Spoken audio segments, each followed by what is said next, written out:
श्री कृष्ण की अंतिम सांस की अंतिम पीड़ा वहीं से शुरू हुई जब वृंदावन की रास भूमि में राधा रानी ने गोलोक को प्रस्थान किया।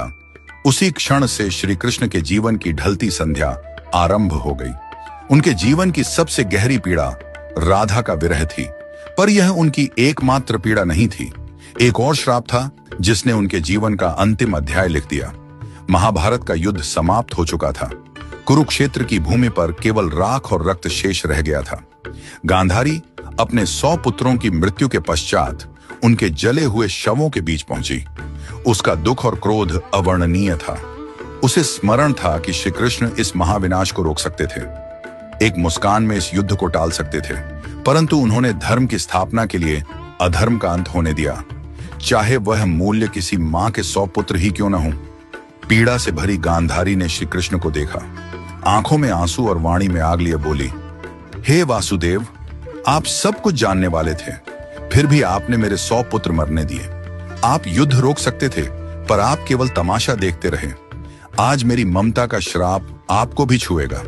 जैसे मेरा वंश समाप्त हुआ, वैसे ही आपका यदुवंश भी नष्ट होगा और आप अपनी मृत्यु अकेले अपनों से बिछुड़कर एक तीर की पीड़ा में अनुभव करेंगे। श्री कृष्ण ने गांधारी का श्राप शांत मन से स्वीकार किया, क्योंकि वह जानते थे यह भी उसी लीला का भाग है। जिस न्याय को वह लेकर आए थे, उसी न्याय की अग्नि अब उनके अपने कुल को भस्म करेगी। गांधारी का श्राप, राधा का वियोग और यदुवंश का अंत, यही वह अंतिम चरण था जिसने श्री कृष्ण के मानवीय रूप को सबसे गहरे दुख से भर दिया। त्रेता युग का वचन। त्रेता युग में श्री राम रावण वध कर अयोध्या लौटे। राम राज्य की स्थापना के बाद एक संध्या को अयोध्या के समीप एक तपस्वी राक्षस आया। नाम था जरासुर। वह युद्ध नहीं चाहता था, केवल एक प्रश्न का उत्तर चाहता था। जरासुर बोला, प्रभु, आपने धर्म के लिए असुरों का नाश किया, पर क्या कभी ऐसा होगा कि मैं भी आपकी परीक्षा ले सकूं? क्या कभी मुझे अवसर मिलेगा कि मैं आपके मार्ग में अंतिम बाधा बन सकूं? राम मुस्कुराए। उन्होंने कहा, जब मैं द्वापर में श्री कृष्ण रूप में जन्म लूंगा, तब तू मनुष्य जन्म लेगा और उसी जन्म में तू वह अवसर पाएगा। तेरे ही हाथों मेरी लीला का अंत होगा। यह मेरा वचन है। जरासुर ने प्रणाम किया। उसे पता नहीं था कि यह वचन युगों बाद एक महान रहस्य का कारण बनेगा। यदुवंश का अंत और अंतिम विरह। समय बदला। द्वापर युग में यह वचन पूरा होने का समय आया। यदुवंश आपसी कलह से नष्ट हो गया। द्वारका उजड़ गई। सब कुछ समाप्त हो चुका था।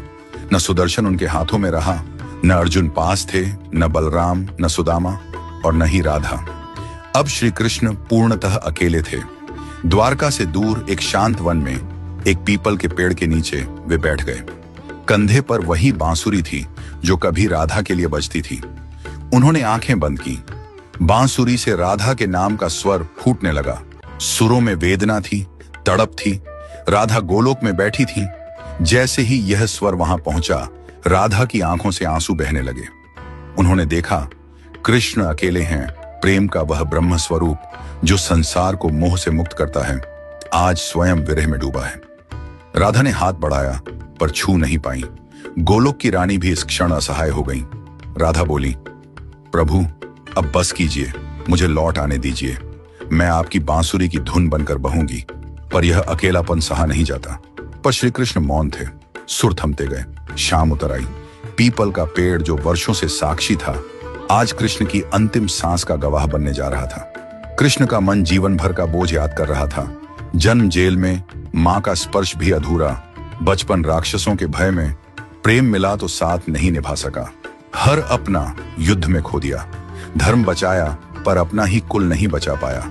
सारा जीवन दूसरों को सुख दिया, पर अपने हिस्से में केवल विरह और अकेलापन आया। उन्होंने बांसुरी उठाई, आखिरी बार होंठों से लगाई, फिर धीरे धीरे उसे तोड़ दिया, जैसे राधा की स्मृति भी उस बांसुरी के साथ पीपल की जड़ों में समा गई हो। दूर जंगल में शिकारी जर, वही जरासुर का पुनर्जन्म, शिकार ढूंढ रहा था।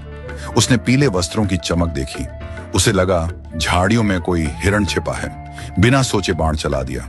वह बाण श्री कृष्ण के पैर में लगा। शिकारी भय से कांप उठा। प्रभु, मुझसे बड़ा अपराध हो गया।